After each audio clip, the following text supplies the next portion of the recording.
நம்ம இன்னைக்கான இந்த வீடியோவில் செல்வ மகள் சேமிப்பு திட்டம் அப்படின்னா என்ன, அந்த அக்கௌண்ட்டை நம்ம எப்படி ஓப்பன் பண்ணுறது மட்டும் இல்லாமல் பேமெண்ட் எப்படி பண்ணுறது, ஒரு பெண் குழந்தைக்கு மட்டும்தான் இந்த ஸ்கீம் இருக்குமா, எத்தனை வருஷத்துக்கு நம்ம இந்த மாதிரி அமௌண்ட் பே பண்ணணும், பே பண்ணுற அமௌண்ட்டை நம்ம எப்போ எடுக்கலாம், இந்த மாதிரியான எல்லா கொஸ்டினுக்குமான ஆன்சர் தான் இந்த வீடியோக்குள்ளே பார்க்க போகிறோம். ஸோ ஸ்கிப் பண்ணாமல் கடைசி வரைக்கும் பாருங்கள். வாங்க லேட் பண்ணாமல் வீடியோக்குள்ளே போகலாம்.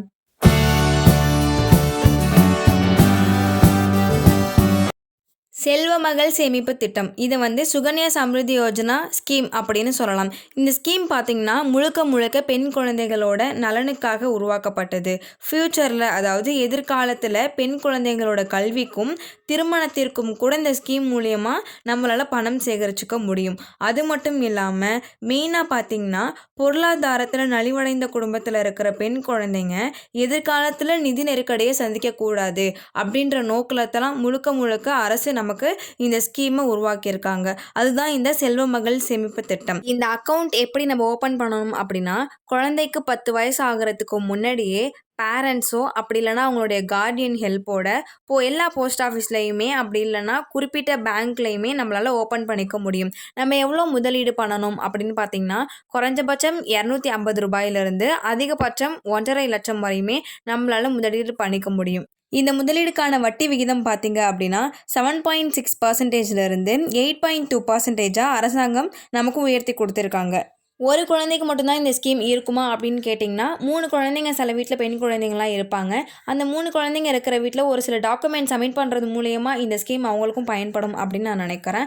அது மட்டும் இல்லாமல் நம்ம அமௌண்ட்டை எப்படி பே பண்ணலாம், பணமாக தான் கொடுக்கணுமா அப்படின்னு கேட்டிங்கன்னா, நீங்கள் பணமாக கொடுக்கலாம், இல்லை செக்காக கொடுக்கலாம், அப்படி இல்லைன்னா ஆன்லைன் பேமெண்ட்ஸ் மூலமாகவும் கொடுக்கலாம். அதாவது ஜிபே மூலயமாவோ இல்லை பேடிஎம் மூலயமாவோ ஏதோ ஒரு ஆன்லைன் பேமெண்ட் மூலமாகவும் நீங்கள் பணத்தை டெபாசிட் பண்ணலாம். 10ஆம் தேதிக்குள்ளே நம்மளால் பணம் கட்ட முடியலை அப்படின்ற பட்சத்தில் நம்மளுடைய வட்டி விகிதம் அதாவது இன்ட்ரெஸ்ட் அப்படிங்கிறது குறைஞ்சிரும். அது மட்டும் இல்லாமல் ஏதோ ஒரு சிச்சுவேஷனால் நம்மளால் பணம் கொடுக்க முடியாமல் இருந்திருக்கும், அமௌண்ட் டெபாசிட் பண்ண முடியாமல் இருந்திருக்கும், ஏதோ ஒரு காரணமாக இருந்திருக்கும். அந்த மாதிரி காரணத்தில் நம்ம கொஞ்ச நாள் பணம் கட்டாமல் இருந்திருக்கலாம். அப்போ நம்ம என்ன பண்ணுறது அப்படின்னா, 50 ரூபா நம்ம பணம் கட்டணும். பணம் கட்டி அதை ஒரு ஃபைனாக கூட எடுத்துக்கோங்க. 50 ரூபா நம்ம பணம் கட்டினதுக்கப்புறம் அதை திரும்ப அந்த ஸ்கீமை நம்மளால் கண்டினியூ பண்ணிக்க முடியும். சரி, நான் எத்தனை வருஷத்துக்கு இந்த மாதிரி அமௌண்ட் கட்டணும் அப்படின்னு பார்த்தீங்கன்னா, 15 வருஷத்துக்கு நீங்கள் அமௌண்ட் கட்டணும். நான் முன்னாடி சொன்ன மாதிரி குறைஞ்சபட்சம் 250 ரூபாயிலிருந்து நீங்கள் அதிகபட்சம் 1.5 லட்சம் வரைக்குமே நீங்கள் அமௌண்ட் டெபாசிட் பண்ணிக்கலாம். அந்த டெபாசிட் பண்ண அமௌண்ட்டை நான் எப்படி எடுக்க முடியும், எப்போ தான் எடுக்கிறது அப்படின்னு பார்த்தீங்கன்னா,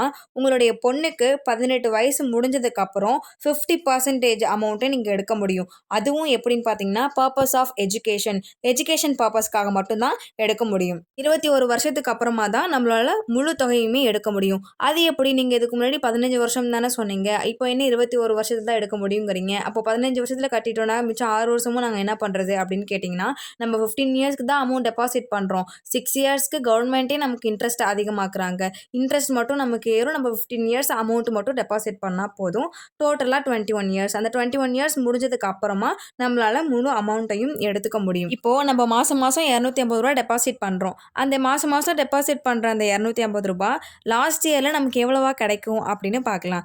இப்போ மந்த்லி 250 ரூபா நம்ம டெபாசிட் பண்ணுறோம் அப்படின்னா 15 இயர்ஸ்க்கு அப்புறம் அது 45,000 மாறுது. டோட்டல் இன்ட்ரெஸ்ட் ரேட் பார்த்தீங்கன்னா 93,652 ரூபாயா இருக்குது. 21 வருஷத்துக்கு அப்புறம் மெச்சூரிட்டி அமௌண்ட் என்னவா இருக்குது அப்படின்னு பார்த்தீங்கன்னா 1,38,652 ரூபாயா இருக்குது. இதே 1000 ரூபாய் நம்ம மந்த்லி டெபாசிட் பண்ணுறோம் அப்படின்னா 15 இயர்ஸில் 1,80,000 வரைக்குமே நம்ம பண்ணியிருப்போம். இதோட டோட்டல் இன்ட்ரெஸ்ட் ரேட் பார்த்தீங்கன்னா 3,74,611 ரூபாய். 21 வருஷத்துக்கு அப்புறம் மெச்சூரிட்டி அமௌண்ட் என்னவா இருக்கும்னு பார்த்தீங்கன்னா 5,54,611 ரூபாயா நமக்கு கிடைக்குது.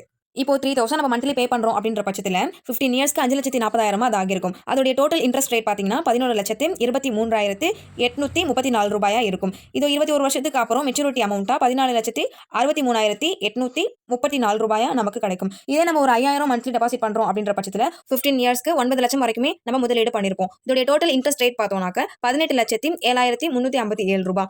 21 வருஷத்துக்கு அப்புறம் மெச்சூரிட்டி அமௌண்ட்டாக 27,07,357 ரூபாய் நமக்கு கிடைக்குது. இதே மந்த்லி நம்ம 10,000 டெபாசிட் பண்ணுறோம் அப்படின்ற பட்சத்தில் 15 இயர்ஸ்க்கு 18 லட்சம் ரூபாய் நம்ம டெபாசிட் பண்ணியிருப்போம். டோட்டல் இன்ட்ரெஸ்ட் ரேட் பார்த்தீங்க அப்படின்னா 37,46,115 ரூபாய் வரைக்கும் இருக்குது. 21 வருஷத்துக்கு அப்புறம் மெச்சூரிட்டி அமௌண்ட் பார்த்தீங்கன்னா 55,46,115 ரூபாயா நமக்கு கிடைக்குது. இதை வந்து நம்ம வரி விலக்கம் அப்படின்னு சொல்கிறோம். உங்கள் வீட்லேயும் பெண் குழந்தைங்க இருந்தாங்க அப்படின்னா கண்டிப்பாக இந்த ஸ்கீமை யூஸ்ஃபுல்லாக மாற்றிக்கோங்க. ஏன்னா இது முழுக்க முழுக்க பெண் குழந்தைங்களோட நலனுக்காக உருவாக்கப்பட்ட ஸ்கீம். அதனால தான் இதில் எந்த ஒரு ஏமாற்றமும் கிடையாது. உங்களுக்கு இப்போ சொன்ன இந்த இன்ஃபர்மேஷனில் உங்களுக்கு ஏதாவது டவுட் இருந்துச்சு அப்படின்னா மறக்காமல் கமெண்ட் பண்ணுங்கள். இந்த வீடியோ உங்களுக்கு யூஸ்ஃபுல்லாக இருந்துச்சு அப்படின்னு நினச்சிங்கன்னா மறக்காமல் சப்ஸ்கிரைப் பண்ணுங்கள், சப்போர்ட் பண்ணுங்கள், பாசிட்டிவிட்டியை ஸ்ப்ரெட் பண்ணுங்கள், ஃபன்னியாக இருங்க. தேங்க்யூ. Follow for more.